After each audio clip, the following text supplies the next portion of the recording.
Hello and welcome to this deep dive into the updates and additions to Hell Let Loose that are expected from now until 2022. As part of Update 10, the devs have released their roadmap for their next set of medium-term development goals, and today we will be examining what exciting things players of the game should be looking forward to. To start off, probably the most significant addition will be the introduction of the fourth set of forces to the game, which are the British. This edition brings with it all the associated weapons and vehicles that the British forces are famous for, and we'll begin by talking about what weapons we expect may be added into the game. Now, there are many iconic and famous weapons associated with the Brits during World War II, and there is nothing more famous than the Lee Enfield rifle. Each force in the game has a standard rifle as their mainstay, and there is no doubt that this weapon will be in the game. What is unsure though is whether or not this Lee Enfield will be the No. 1 Mark III, which was used during the early war, or the No. 4 Mark I, which came into service during mid-war. The Lee Enfield No. 4 Mark I is also likely to fill the role of the British sniper, and personally I can't wait to get my hands on that. In terms of the automatic weaponry, we should expect to see the Bren gun take the role of the light machine gun, and the Sten take the role of the submachine gun. That being said, the Thompson was also used extensively by British forces during World War II, namely by the commandos, so it is possible we may see these given to the Brits, even with drum magazines. And of course, who could forget the Webley revolver, again an iconic weapon which will probably take up the sidearm role for the Brits. Now onto anti-tank weaponry. The British predominantly use a weapon called the PIAT, which stands for Project Infantry Anti-Tank, and it will be most likely used as the main AT weapon of choice. However, that being said, we may also see the Boys anti-tank rifle added in for the British as well, seeing as the Russians have a similar rifle called the PTRS in the game. Now, when it comes to the vehicles, the devs have already confirmed they will be bringing in British vehicles such as the altered Sherman variant, the Firefly, and the Valentine tank. Whilst we don't know what else will be added, if we assume the Sherman Firefly, which was an M4 Sherman variant that was retrofitted with a British 17-pound gun, takes the role of the British medium tank in game, and the Valentine tank takes the role of the light tank as its role was mainly as an infantry tank, then we could see the introduction of the famous Churchill tank, the behemoth heavy tank that was used by the British during the war. For the recon tank, the British have many types of light infantry vehicles and vehicles called universal carriers, one famous example being the Bren carrier. However, comparing to other recon vehicles in the game like the American Greyhound and the German Puma, it is much more likely we will see tanks such as the Daimler tank take up the role as the recon vehicle for the Brits. Staying on the topic of vehicles, it is also worth pointing out a very interesting connection to another vehicle being added into the game, which is the M4 Sherman. Now, initially I had assumed this would be just another Sherman variant the Americans get access to, making it the fourth Sherman variant in the game, but the history of the M4 Sherman is very intriguing. Firstly, it's worth noting that the M4 was lent-leased extensively to the Soviet Union during the war, so there is a possibility it may become an option for the Russian forces. However, it may also be added as a British tank, as the M4 Sherman first saw combat with the British in the Second Battle of El Alamein as part of the North African campaign. And that brings me swiftly on to what maps may be included with the introduction of the British forces, and subsequently what theatre of war. In most World War II games, the North Africa campaign is used to showcase the British Army, with Battlefield and the Call of Duty franchise both doing this in previous titles, but it's worth bearing in mind the Brits fought notably in Italy and obviously on the Western Front as well.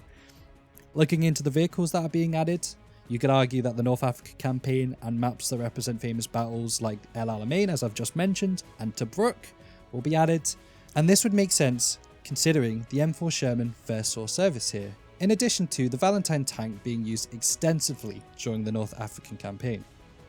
What doesn't work for this assumption though is that the Sherman Firefly was not in service with the Brits when they fought Rommel on the famously barren desert battlefields between 1940 and 1943.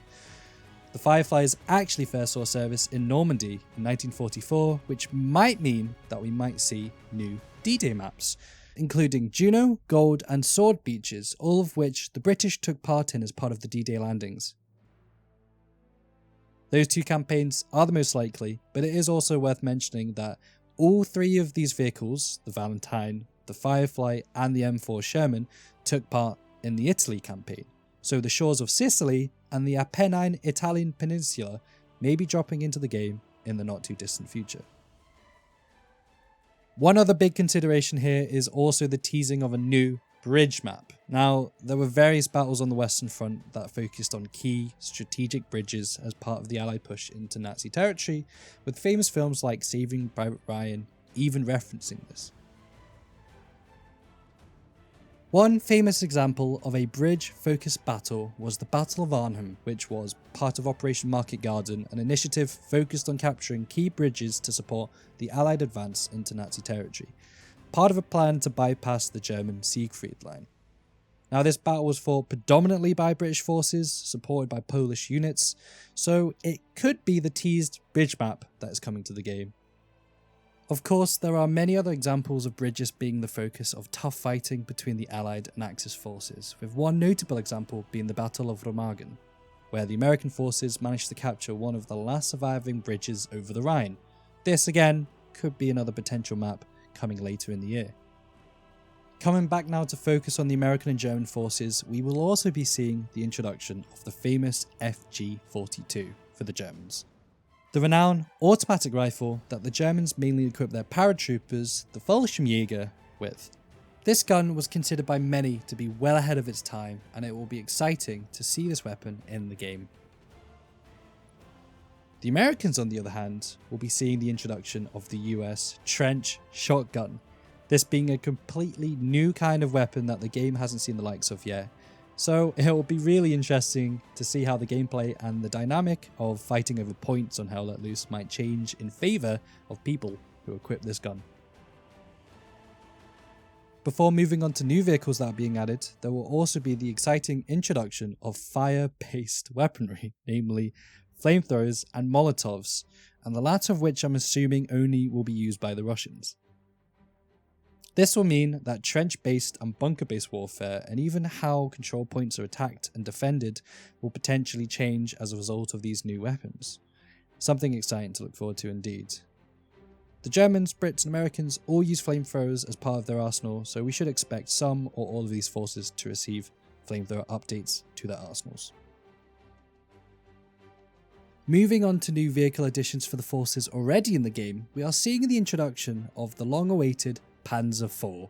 Currently, the Germans have access to the Puma, the Panzer II Lux variant, the Panther and the Tiger I, but the Panzer IV is arguably one of the most famous German tanks, which was produced in much larger quantities compared to the Panther and the Tiger I especially. If you go back to assume that the introduction of the British forces may see maps based in the African campaign, then the introduction of the Panzer IV also makes sense, as it was one of the best German tanks used on that front. It's also worth showing that on the new Stalingrad map there are examples of destroyed Panzer IV shells lying around, perhaps a small nod by the devs, or even a wee Easter egg if you like. Moving on from tanks for both sides, following this there will also be the introduction of half-tracks for both sides, likely to be the American M3 and the German Sonderkraftfahrzeug 251. On top of this, there has also been confirmation of Jeeps being added, so we should also expect to see the famous American Willys MB zipping about maps in the not too distant future. We are unsure though if we will see the equivalent of this Jeep for the German forces, namely the Volkswagen Kübelwagen, which, in fairness, isn't considered a Jeep as such, but it is kind of the closest equivalent to the Willys MB that the Germans had. The image the devs have for this on the roadmap just shows the American Jeep, so despite this, I am hoping that they do include the Kübelwagen as well. There is also another German vehicle being added to the game, and I've held back about talking about this until now because it's actually a possible indication for a completely new dynamic being added to the game if you look into what else is being added. So let me explain. That vehicle is the FLAKPANZER WIRBELWInd, the famous mobile anti-aircraft gun that was based on a Panzer IV tank chassis. It will also be making an appearance. This, coupled with a curious addition of an AA flat cannon deployable, gives a bit of food for thought. There are two things you can take from these additions to the game. One is that they could perhaps be used to counteract against the commander abilities that use aircraft, so the recon plane, strafing runs, and bombing runs, or that the weapons available here will be instead used, as they were at times during the war, as regular battlefield armaments. That is especially true as the AA flak cannon may just well be the German 88 flak cannon. And if you know anything about the 88, you'll know that it exceeded both as an anti-aircraft weapon, but also as an anti-tank weapon. And on that basis, I do hope to see Flak 88s deployed on future Hell Let Loose maps, coupled with WIRBELWINDs tearing apart troops of infantry. That would be amazing. Talking of deployables, there will also be another deployable in the form of heavy HMGs. Now, we don't have much info on what these could be, but the best guess here is that the Americans will get the M2 Browning 50 cal, and the Brits will get the Vickers heavy machine gun. The Germans didn't really have a heavy machine gun that was used on battlefields that wasn't the MG42, but they did have something called the MG 131, which was used predominantly on aircraft, so I don't expect to see that in the game. The Russians, however, are likely to get the famous Maxim M1910, a machine gun on wheels that was depicted in the film Enemy at the Gates.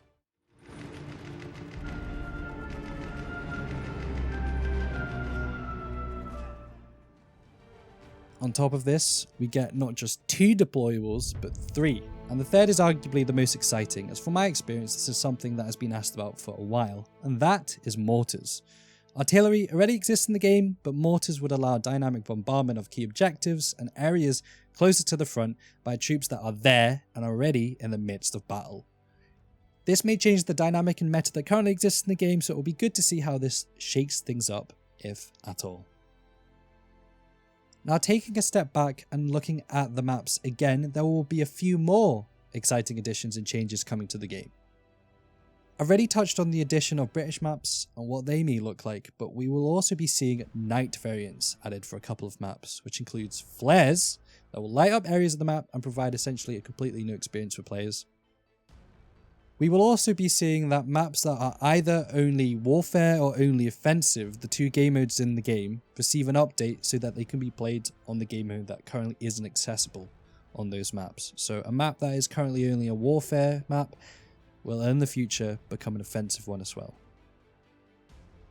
Now, the Eastern Front content and Update 10 has only just hit, but it seems like players won't have to wait too long for new Eastern Front maps either, as we will be seeing 2 more dropping into the game and beefing up the Eastern Front content.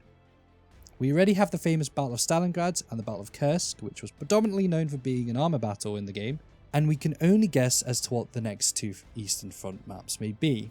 Now, my bet is on the final Battle of Berlin and potentially the Siege of Leningrad. And to finish summarising any new map-based introductions into the game, there is also the major and exciting proposed addition of a campaign mode. This is something that has also been touted and asked about for a long time, and is similar to modes that exist in games like Red Orchestra 2, whereby the players not only just fight single battles on different maps, but actually fight over multiple maps for overall victory, whereby we can assume that if a side loses a certain map, they will find themselves defending on the next map. So for example, we could see players on Hell Let Loose fight on the D-Day landings of Utah Beach, and the allies, if they win that round, will then be attacking on Carentan straight away. The general basis being that the campaign follows some kind of chronological order and progression, resulting in total control and conquest. This, in my opinion, adds to the immersion and means that fighting or losing has added value and more meaning attached to it. I can envisage massive last-ditch defenses or Hail Mary pushes in the final battles of this mode that you don't see all too often in the game at the moment. And to be honest, whenever you're part of those things, they're a lot of fun. However, who really knows what campaign mode will bring? Onto the technical side, there will also be some unspecified FX and SFX improvements, along with general bug fixing, which will always be welcome, and hopefully these will be in favour of optimising how the game runs for players as well. Personal stats will also become available, which hopefully should allow players to see their overall stats from playing the game, things like KD, number of kills, number of deaths, points captured, what guns you have the most success with. I think you get the picture. New cosmetics will be plunged into the game as well, hopefully adding to the immersion. Again, big emphasis on hopefully, and even the level of character customization players can do. Although, please guys, can everyone just stop wearing the snow cap? Please, please, can we agree on this? New death animations are also expected, which I'm looking forward to given that the ragdoll effect at the moment in the game is quite significant, although very funny. Is that? Is that a guy? What the f? And new loadouts will also be added, which is welcome, and I can only assume those will be linked to the various new weapons that will be added into the game and that have been covered already. As a small detail, the Soviet engineers will be getting anti-tank structures, which I assume may look like Czech hedgehogs. Bearing in mind, the Americans have similar access to hedgehogs, and the Germans have access to Belgian gates. Finally, the commander will be getting new abilities too. I'm personally quite excited for this, as I play commander fairly often, and if that's your thing, you can check out my Hell Let Loose gameplay over on Twitch. But for now, we don't have much of an idea over what these abilities will look like. However, it is time, in my opinion, for the commander to get a bit more love. Now, you'll be glad to know that wraps up pretty much everything that is included in the roadmap for 2021-2022 in Hell Let Loose, so hopefully that has you excited about the future of the game. I know it definitely has me trembling in my boots, and I look forward to seeing how much more this game can grow and evolve. If you like this video, please remember to leave a like and a sub, which are all wildly appreciated, and until next time, see you soon.